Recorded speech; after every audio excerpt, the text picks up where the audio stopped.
Grandma Bear's cottage. The forest path glowed with morning light as Max, Lily, Finn, Draco, Ollie, and Bruno walked toward a tiny wooden cottage covered in flowers. "My grandmother lives here," Bruno said softly, his smile wide and proud. "She makes the best honey bread in the whole forest." Before anyone could knock, the door opened. Out stepped Grandmother Bear, round and cozy, with silver fur and the kindest eyes. "Oh my goodness," she laughed, opening her arms. "You brought friends." Inside, the cottage smelled like cinnamon and sunshine.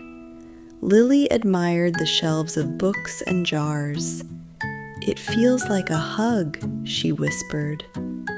Max helped Grandmother Bear carry baskets of apples from the garden, while Finn chased falling leaves, pretending they were treasure. Draco carefully warmed the teapot just enough to make steam swirl happily, and Ollie read a gentle story aloud near the window. Bruno stayed close to his grandmother, listening as she shared old stories about the forest.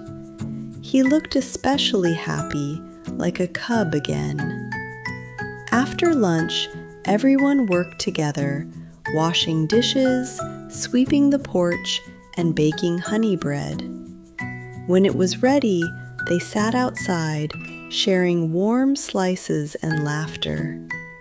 "You've raised a very kind bear," Ollie said gently. Grandmother Bear smiled and squeezed Bruno's paw. Kindness grows when it's shared. As the sun dipped low, the friends hugged goodbye. Bruno waved until the cottage disappeared behind the trees. "That was a perfect day," Lily said. Bruno nodded, his heart full. "The best ones always are."